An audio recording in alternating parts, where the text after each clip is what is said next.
بسم الله والحمد لله والصلاة والسلام على رسول الله. إخواني الكرام، السلام عليكم ورحمة الله وبركاته. أشعر بسعادة كبيرة في الحقيقة، لأنه المبشرات في هذه الديار وفي هذه الولاية المباركة كثيرة جدا. ربنا أمرنا بأن نكون من الشاكرين، وعلمنا كيف نشكر الله عز وجل. قال: وقليل من عبادي الشكور. وقال: ولئن شكرتم لأزيدنكم وسيجزي الله الشاكرين. نسأل الله عز وجل أن نكون جميعا من الشاكرين، فالشكر يديم النعم. الحمد لله الذي بنعمته تتم الصالحات. تتمة لما قاله أخي الفاضل سيدي مدير شؤون الأوقاف، هذه البلدة الطيبة العاتر في الحقيقة لها حضور كبير، والرسالة التي قدمها سيدي الفاضل رسالة مهمة لها مقاصد. من مقاصدها أن هذه البلدة لها تاريخ مشرق، وهذا يبعث الثقة في القلوب.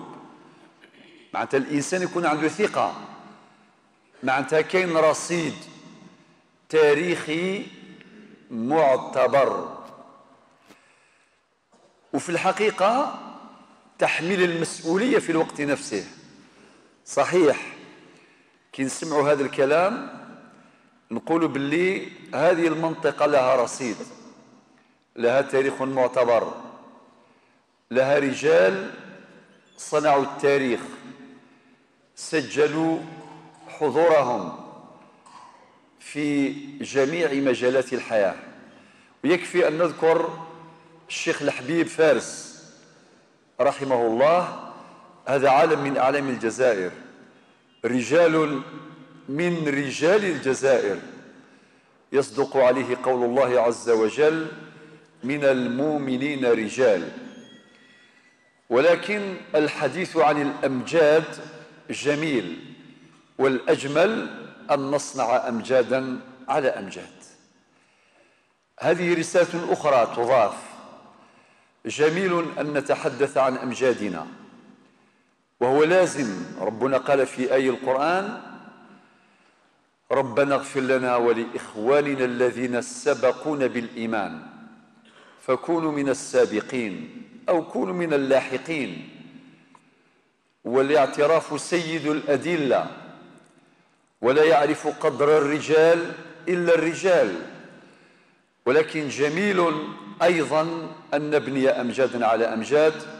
فالرسالة موجهة خاصة إلى جيل اليوم، لتكون لديهم هذه الثقة التي تبعث فيهم الأمل والثقة في النفس من أجل العمل والاستمرار في هذا البناء الحضاري. عنوان المحاضرة كما تعلمون فقه الدعوة إلى الله، وأعالج هذا الموضوع من خلال مقدمة وثلاث نقاط وخاتمة.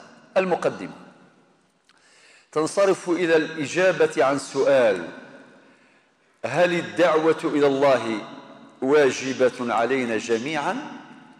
الجواب نعم. سيد المرسلين أول الدعاة قال الله عز وجل في حقه: يا أيها الرسول بلغ ما أنزل إليك من ربك. إذن الرسول مبلغ. يا أيها الرسول، هذا النداء الشريف: يا أيها الرسول بلغ ما أنزل إليك من ربك.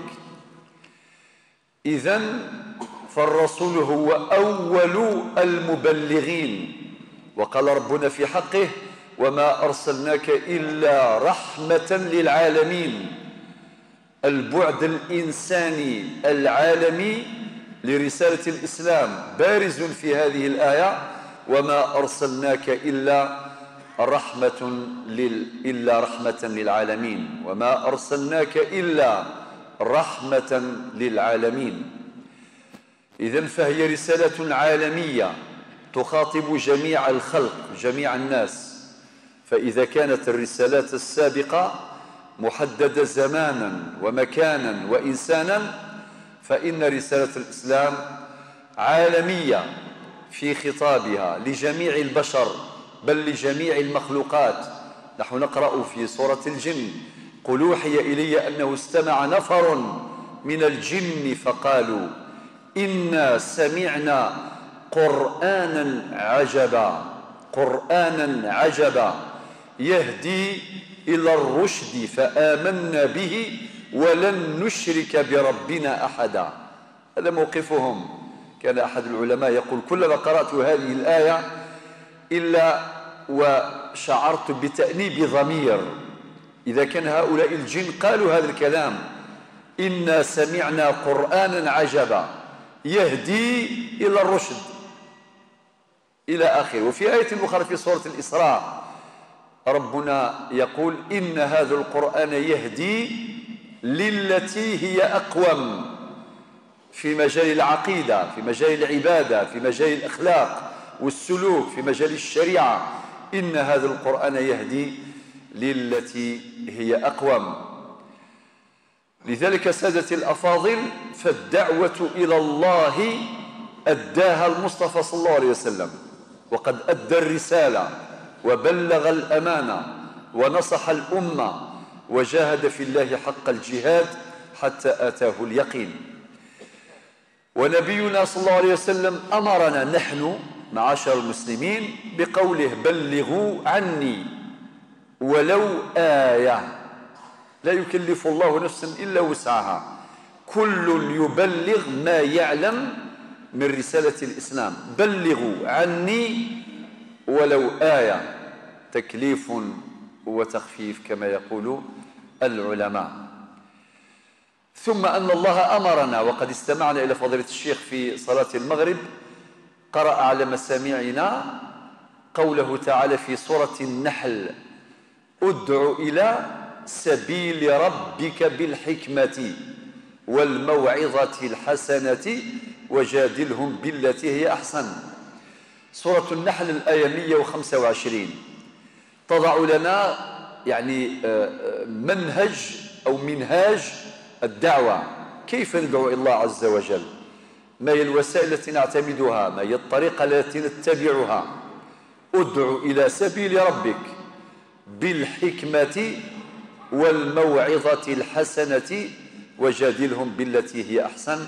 سورة النحل الآية 125، وسنعود إليها بعد حين.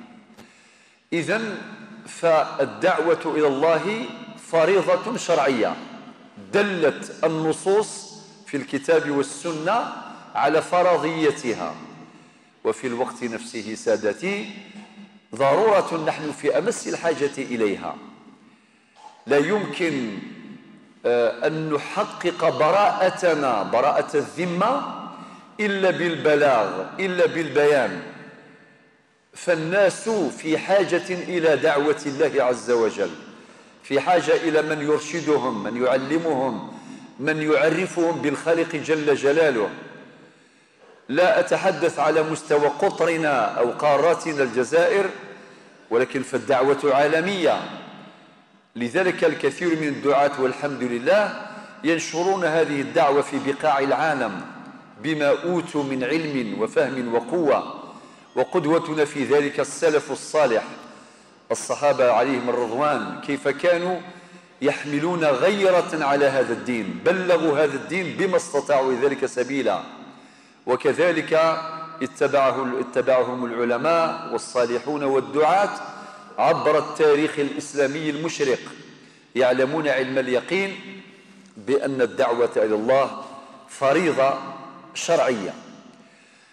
النقطة الأولى في بيان هذا الفقه، فقه الدعوة، إذن يجب علينا أن نبلغ وأن ندعو الناس إلى الله. ادع إلى سبيل ربك، وسبيل الله عز وجل هو المبلغ إلى الله بأمان، نص عليه القرآن في آيات كثيرة، في مثل سورة الفاتحة: اهدنا الصراط المستقيم صراط الذين أنعمت عليهم. تأتي الآية 69 من سورة النساء لتبين من هؤلاء الذين أنعم الله عليهم من النبيين والصديقين والشهداء والصالحين وحسن أولئك رفيقا وأن هذا صراطي مستقيما فاتبعوه ولا تتبعوا السبل فتفرق بكم عن سبيله. إذن ستكون هذه الدعوة مؤثرة تستميل قلوب الناس إذا كانت دعوة إلى الله الواحد جل جلاله. النقطة الأولى، أولا فقه المقاصد. لا يمكن أن نحقق هذه الدعوة وأن نبلغها إلا بإعمال هذا النوع من الفقه وهو فقه المقاصد. وكأنني أريد أن أشير إلى أن الوسائل كما يقول الفقهاء لا حكم لها، ولكن الأحكام الشرعية تتعلق بالمقاصد لا بالوسائل. لا يمكن أن يقول شخص مثلا ما حكم الشريعة في هذه الوسيلة؟ هذه وسيلة، وهذا الميكروفون مكبر الصوت وسيلة، والإنترنت وسيلة، وكل هذه وسائل، ولكن الاستعمال لهذه الوسائل هو الذي يبين هل الاستعمال يوافق الشريعة أم لا يوافق الشريعة. لذلك قال الفقهاء الوسائل لا حكم لها، ولكن الأحكام الشرعية تتعلق بالمقاصد. لذلك جميع الوسائل الممكنة جائزة. الذي يدعو إلى الله بلسانه، والذي يدعو إلى الله بقلمه بكتاباته، الذي يدعو إلى الله عز وجل عن طريق الإعلام، الذي يدعو إلى الله عز وجل عن طريق العمران، يبني حضارة. هذا الذي يبني، هذا الذي يترجم ذلك الدين الحنيف إلى أعمال. ذلك الرجل المصلح كما قال السيد المدير قبل حين، رجال الصلح، وهذه المنطقة عامرة بالرجال، عامرة برجال الصلح عبر التاريخ المشرق. ورجال الصلح يستخدمون وسيلة الصلح ورسالة الصلح للدعوة إلى الله. فإذا اجتهدوا في تحقيق مقصد الصلح، إصلاح ذات البين، هذه رسالة نبيلة أمر بها الشرع الحكيم. قال ربنا عز وجل والصلح خير. قال النبي صلى الله عليه وسلم ألا أخبركم بأفضل من درجة الصيام والصلاة والصدقة؟ قالوا بلى يا رسول الله. قال إصلاح ذات البين. الصلح الذي يزرع القيم، قيم التسامح، قيم الأخوة، قيم المحبة، يغسل هذه القلوب المتنافرة. هذا أمر عادي، نحن في دار الدنيا قد يقع في حياتنا ما يقع عند الناس. هذا ليس أمرا غريبا إذا كان الذي خلقنا هو طبعا يعلم علم اليقين بأن التنازع واقع حتما في حياة البشر يقينا، وإلا كيف يقول ربنا عز وجل في سورة النساء الآية 65 فلا وربك لا يؤمنون، نفي كمال الإيمان، نفي كمال الإيمان. فلا وربك لا يؤمنون إلا بثلاث شروط. الشرط الأول حتى يحكموك فيما شجر بينهم، تحكيم الرسول صلى الله عليه وسلم في النزاع الواقع بين الناس.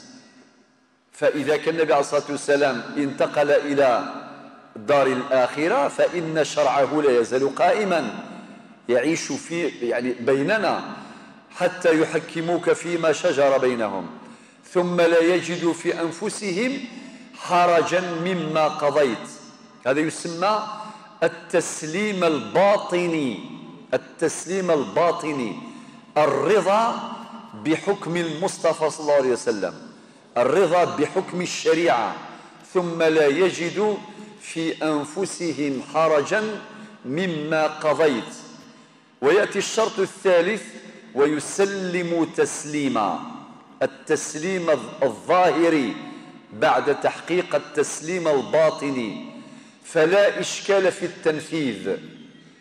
إذن المصلح الذي يصلح بين الناس فقد حقق رسالة الصلح من جهة، واعتمد الصلح طريقة ومنهجا لحل مشكلات الناس وأزماتهم، وهذا أسلوب من أساليب الدعوة إلى الله، لأن الذي يتصالح مع الله عز وجل لأنه التزم بمقتضى النصوص التي أمرته بالصلح. ومن باب تعميم الفائدة أذكر بعض النصوص. سمعت الآية 65 من سورة النساء، كاين آية أخرى في سورة النساء الآية 128 وقد ذكرتها، والصلح خير، جزء من الآية. وكذلك في سورة النساء مرة أخرى الآية 35، وإن كان كما يقول الأصوليون العبرة بعموم اللفظ لا بخصوص السبب. إن يريد إصلاحا يوفق الله بينهما. وفي سورة الحجرات الآية 10، وفي سورة الأنفال الآية الأولى. والأحاديث النبوية كثيرة جدا تبين لنا نبل هذه الرسالة، جمال وجلال رسالة الصلح، لا يمكن الاستغناء عنها إطلاقا. والحمد لله أن هذه البلدة الطيبة شاهدة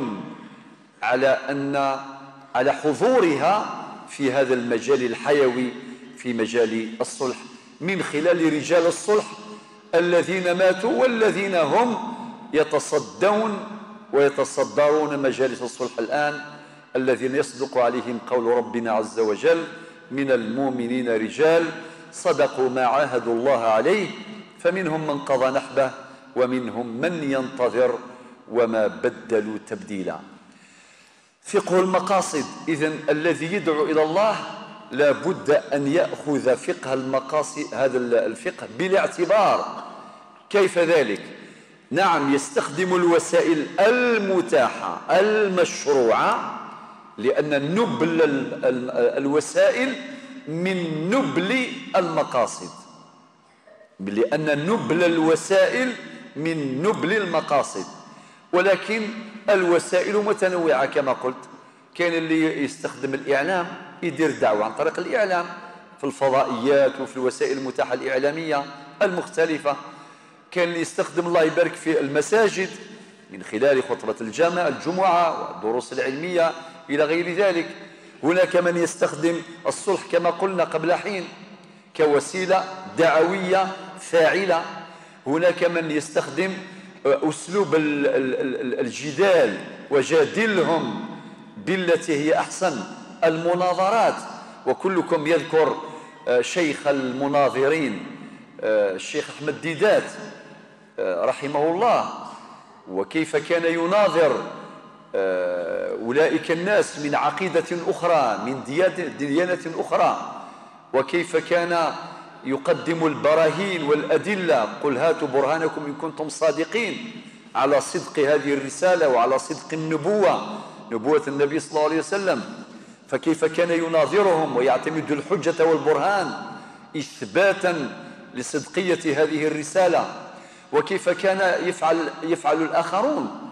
يعني وأذكر على سبيل المثال الشيخ محمد جميل غازي في 1985 حينما رجع من مناظرة كبيرة جدا، حضرنا المحاضرة نتاعو بعدها مباشرة على مدار 35 ساعة، وهو يناظر أولئك القساوسة كما قال هو 12 قسيس باللغة الجزائرية تزينة يعني نتاع القساوسة، فكان يناظرهم.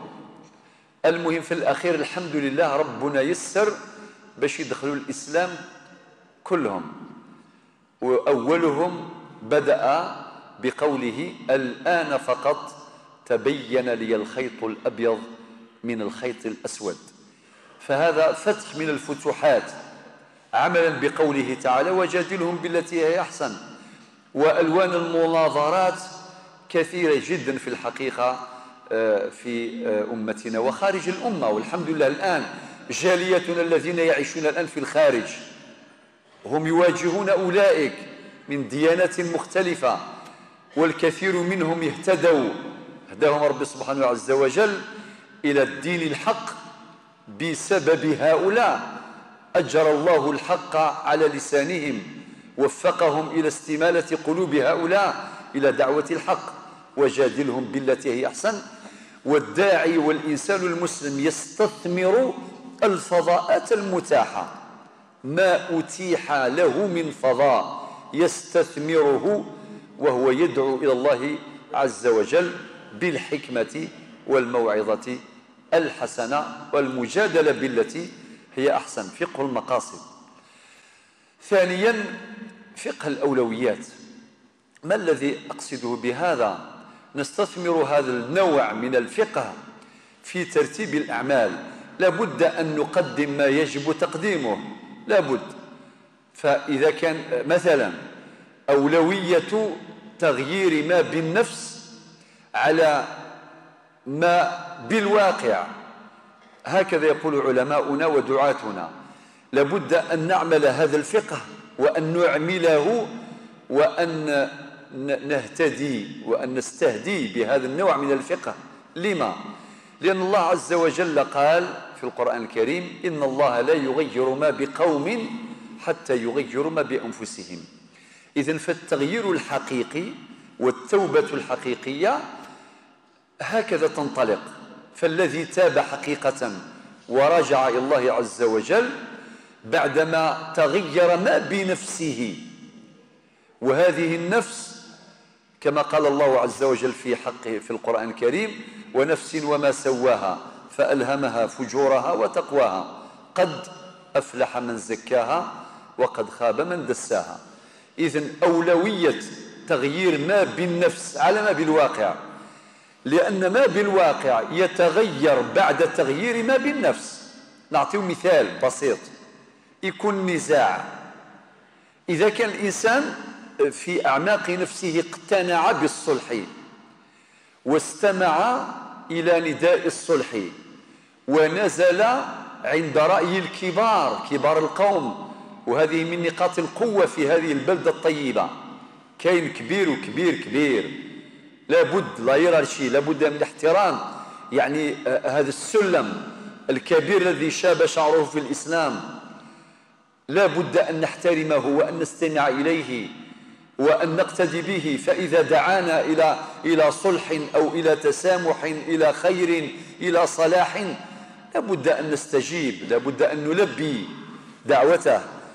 أقول: فإذا كان هذا الصلح قد اقتنع به المتنازعون، يقينا سوف يخضعون لحكم الشريعة فيما وقع ويتصالحون، وبعدين ربي سبحانه يغسل قلوبهم وتطمئن قلوبهم وتسكن أنفسهم، والله عز وجل سيغير حالهم إلى أحسن حال. لذلك حينما قال في سورة الرعد في الآية رقم 11: إن الله لا يغير ما بقوم حتى يغيروا ما بأنفسهم، لابد أن نعمل هذه الآية في دعوتنا إلى الله سبحانه وتعالى. قاعدة أخرى، قاعدة التدرج. الله عز وجل علمنا هذه القاعدة في خلق السماوات والأرض: ولقد خلقنا السماوات والأرض وما بينهما في 6 أيام وما مسنا من لغوب. ربي قادر على أن يخلق هذه السماوات والأرض بكن، كما قال في سورة ياسين الآية 82: إنما أمره إذا أراد شيئا أن يقول له كن فيكون. ولكن اقتضت حكمته باش يخلق كل هذه السماوات والأرض وما بينهما في 6 أيام وما مسنا من لغوب. لذلك نحن نتدرج في الدعوة إلى الله. إذا كان الإنسان بعيد عن التدين والالتزام لا يمكن أن يتغير حاله بين عشية وضحاها أو في لحظة زمن، لابد أن نتدرج معه. نبدأ بالأصول قبل الفروع، نبدأ بالقطعيات قبل الظنيات، بالكليات قبل الجزئيات، خطوة خطوة. لابد أن نعمل هذا النوع من الفقه اللي هو فقه الأولويات. النقطة الثالثة: فقه الواقع. هنا لابد من بعض التفاصيل. لا شك يا سادتي الأفاضل أن الواقع يتغير. ما أقوله الآن يصدق على الداعية وعلى المفتي وعلى الحاكم إلى غير ذلك. لو بدأنا بالفتوى مثلا، الفتوى تتغير بتغير الأزمنة والأمكنة، كما قال ابن القيم في كتابه إعلام الموقعين في الجزء الثالث في الصفحة الثالثة، قال: فصل تغير الفتوى بتغير الأزمنة والأمكنة والأحوال والنيات والعوائد. تتغير الفتوى بهذه، تتغير. وفي صفحة أخرى أيضا أشار بالضبط في الجزء الرابع منه في الصفحة 199، أشار إلى ضرورة معرفة أحوال الناس. المفتي لابد أن يراعي أحوال الناس وهو يفتيهم، وكذلك الداعية أيضا، وأئمتنا يعلمون ذلك. وأئمتنا منهم من يتنقل من مسجد إلى مسجد، ربما يكون بعيد 600 كيلو ولا 1000 كيلو على بلدته، فيدخل بلدة جديدة لا يعرفها، ويؤم الناس في مسجد تلك القرية أو المدينة. لابد أن يتعرف على أحوال الناس، لازم يسقسي ويسأل، يجيب المعلومات، يكون عنده المعطيات، يعرف الأعراف. فإذا كانت الأعراف المعروف عرفا كالمشروط شرطا، والعادة محكمة، والعرف كما قال السادة العلماء هو ما تعارف عليه الناس واستقامت عليه أمورهم من قول أو عمل. هذا التعريف يبصرنا بأهمية معرفة الواقع، معرفة الأعراف، معرفة العادات، سواء بالنسبة للمفتي أو بالنسبة للداعية. لذلك كي نقولوا الأعراف هذه مختلفة، نعم مختلفة من مكان إلى مكان، من قرية إلى قرية، من جهة إلى جهة.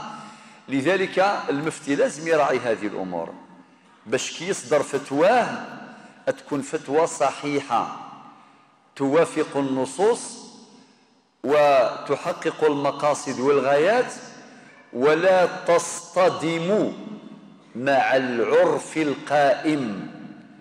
فإذا كان العرف مخالفا للشريعة، هنا في خدمة، في عمل يتعاون على ذلك المفتي والداعية من أجل إحداث التغيير المناسب.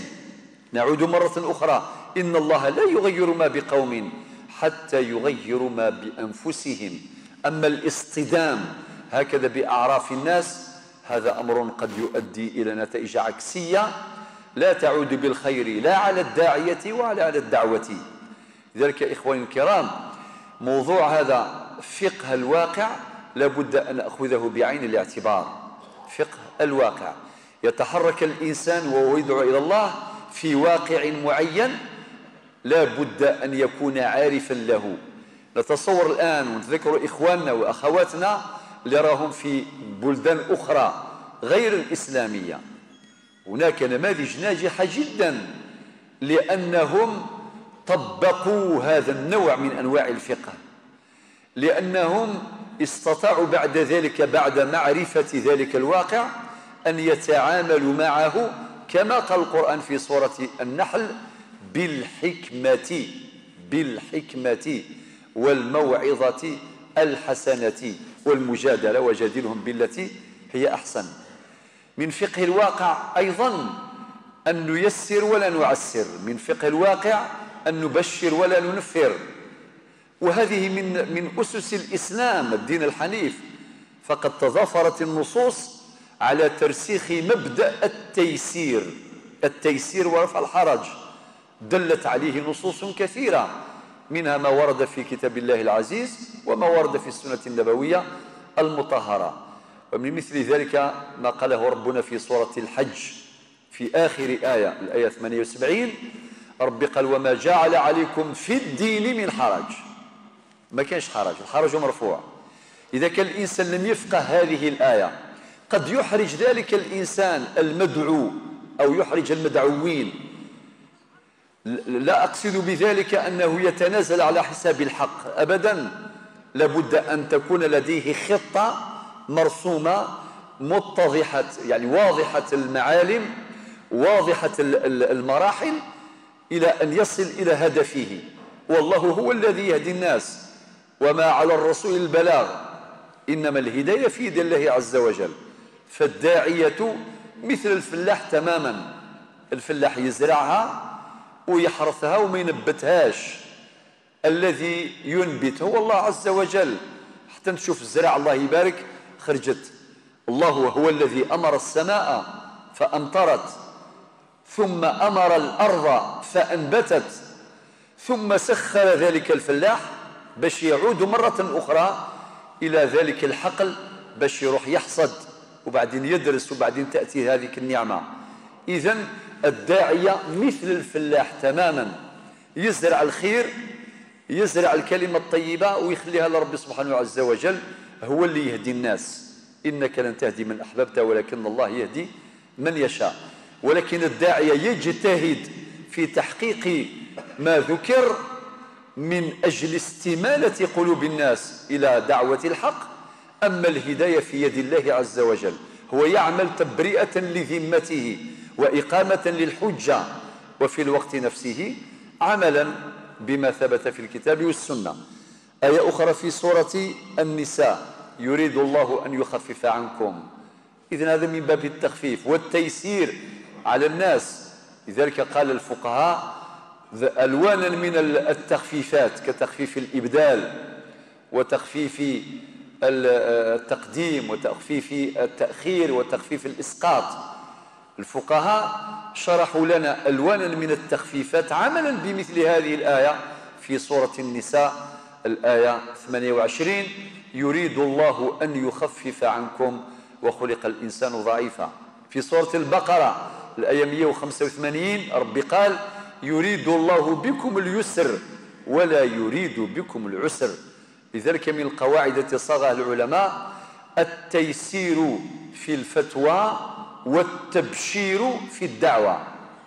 إذا تعلق الأمر بالفتوى نيسر، إنما هي رخصة من ثقة كما قال سفيان الثوري، لا يراد بذلك التنازل عن أحكام الدين القطعية إطلاقا، ولكن المراد هو التعامل مع النفس البشرية بما يليق، بما يناسب، الذي يصطدم مع تلك النواميس وتلك القوانين وتلك القواعد. قد يؤدي ذلك إلى تنفير ذلك الإنسان، يولي بعد من الإسلام أكثر فأكثر إذا كان الإنسان ما استخدمش هذه الوسائل الشرعية. لذلك رب سبحانه وتعالى قال: يريد الله بكم اليسر ولا يريد بكم العسر. وثبت عن النبي عليه الصلاة والسلام أنه ما خير بين أمرين إلا اختار أيسرهما ما لم يكن إثما. لذلك فقه الواقع مطلوب. الإنسان لابد أن يراعي هذه الأعراف وهذه العادات، ويراعي هذه النفسيات، ويراعي أيضا طبيعة المدعوين. فالذين ندعوهم إلى الله عز وجل يختلفون، لابد من مراعاة تلك الفوارق القائمة بين هؤلاء تحقيقا للمقاصد والغايات.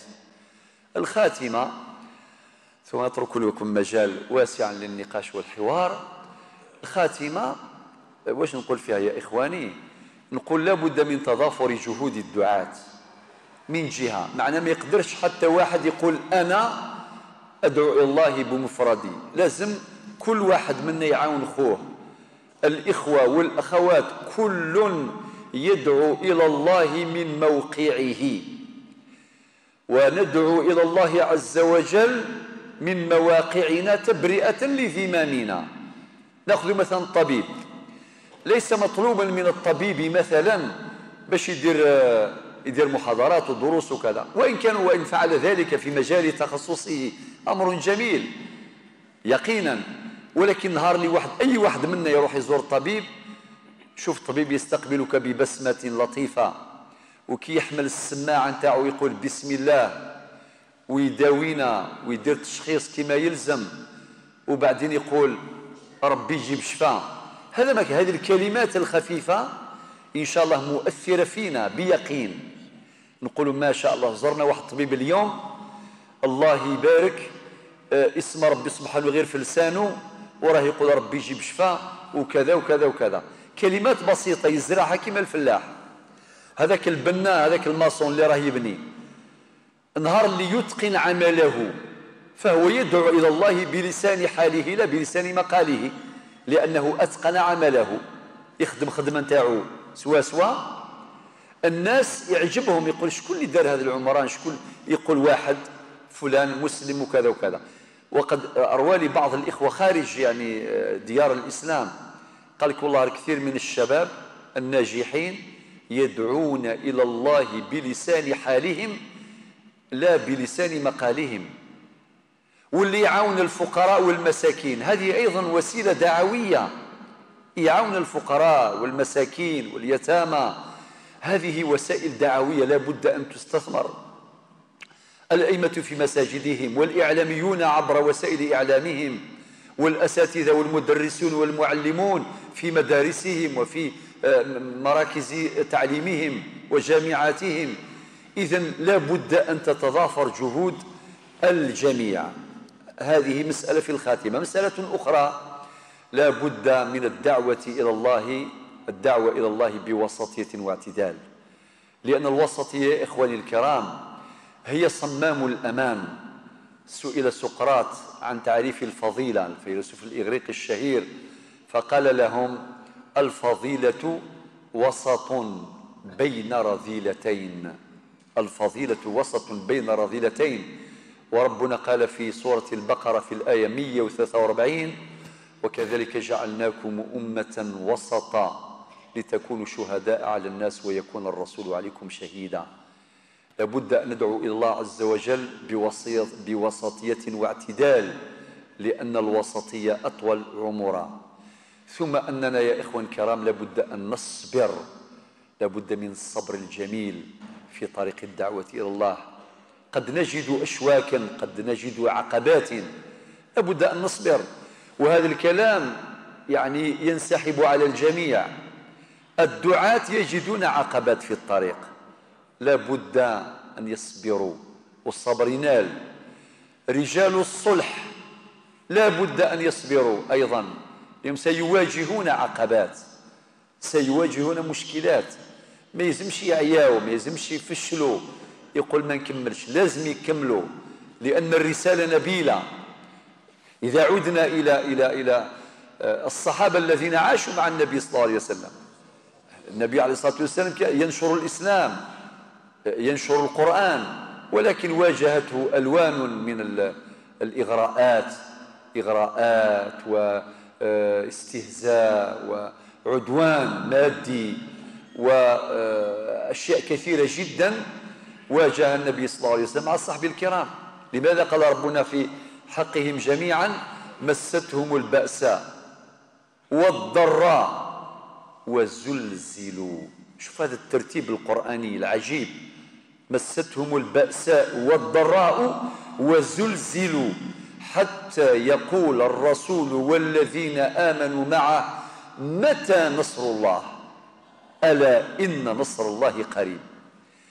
النبي صلى الله عليه وسلم واجه كل هذه التحديات من أجل تبليغ رسالة الإسلام، والصحابة كذلك واجهوا هذه التحديات من أجل تبليغ الإسلام.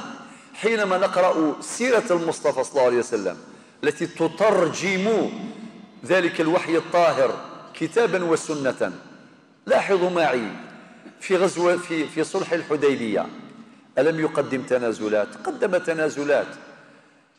لذلك الحكماء يقولون عند كل تنازع لا بد من تنازل ليتحقق التصالح.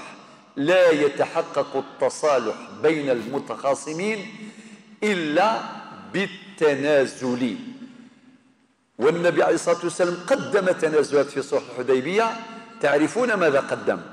لذلك استحق ذلك الصلح أن يسميه الله عز وجل بالفتح المبين: إنا فتحنا لك فتحا مبينا. وكيف استثمر النبي عليه الصلاة والسلام ذلك الصلح وتلك الهدنة في بناء الرجال، في نشر الدعوة على المستوى العالمي، مراسلة الملوك والزعماء، أسلم تسلم يؤتك الله أجرك مرتين، في البناء الداخلي إلى غير ذلك. استثمر تلك الهدنة في تحقيق مقاصد كثيرة، واستحق أن يسمى بالفتح المبين. إن فتحنا لك فتحا مبينا.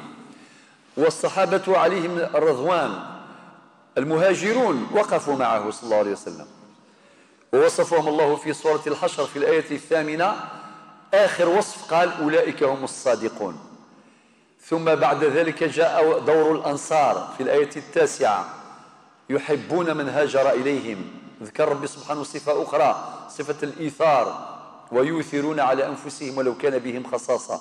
إذن أولئك الصحابة عاشوا تلك العقبات، ولكن كانوا من الصابرين إلى أن حققوا الغايات.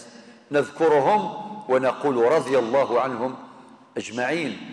في يوم من الأيام أبو بكر الصديق قال يعني لا خير في حياتي أينقص من دين الله وأنا حي، هكذا قال، أينقص من دين الله وأنا حي، أي لا بركة في حياتي إذا كان نشوف الإسلام ينتقص منه وأنا حي، أي لا أفعل شيئا، لا أقدم شيئا. إذن هؤلاء الصفوة ترجموا حبهم للإسلام وغيرتهم على الإسلام ميدانيا عمليا، عاشوا بالإسلام وتحركوا به ونشروه في العالم. قبل أن أختم أذكر بعض العلماء الفقهاء الذين نشروا هذا الدين ودعوا إلى الله بعلمهم بفقههم، والقائمة طويلة في الجزائر، والجزائر ولود والحمد لله. علماؤها اليوم زور تبسى الشيخ العربي تبسي، وذكرنا الشيخ الحبيب فارس ربي يرحمهم جميعا وربي يرضى عليهم، ابن باديس، الشيخ عدون، الشيخ بيوض، الشيخ البشير الإبراهيمي، والشيخ عبد الرحمن شيبان، وعلماء كثيرون، الشيخ شارف، الشيخ أحمد حماني، وغيرهم كثير والحمد لله. الإمام مالك، والإمام ابن زيد القيرواني صاحب الرسالة، والإمام ابن عاشر، والإمام القاضي عبد الوهاب البغدادي صاحب المعونة، والإمام القرافي صاحب الذخيرة والفروق، وغيرهم. هؤلاء العلماء خدموا هذا الدين ودعوا إلى الله بفقههم، من خلال حلهم لمشكلات الناس، من خلال مرافقتهم للناس، من خلال إيجادهم للحلول الفقهية باش يخرجوا أولئك الناس من الحرج الذي يعيشونه علماء العصر، وهم يبحثون في النوازل التي أفرزها واقع اليوم في جميع مجالات الحياة. هؤلاء يخدمون الإسلام ويخدمون الدعوة الإسلامية بما يملكون من علم ومعرفة. لذلك لابد أن تتكامل جهود الجميع تطبيقا لقوله تعالى وتعاونوا على البر والتقوى، ولا بد من الصبر الجميل، لابد من النظر في المآلات كما قال الشاطبي في كتابه المعروف الموافقات، قال والنظر في مآلات الأفعال مقصود ومطلوب شرعا، أو مقصود ومعتبر شرعا. لابد أن ننظر إلى المآلات من خلال أدائنا للواجبات التي نحن قادرون عليها، وإذا فعلنا كذلك تبرؤ ذممنا أمام الله عز وجل، وينتشر ديننا الحنيف، ونكثر من شهود الخير يوم لا ينفع مال ولا بنون إلا من أتى الله بقلب سليم. والسلام عليكم ورحمة الله.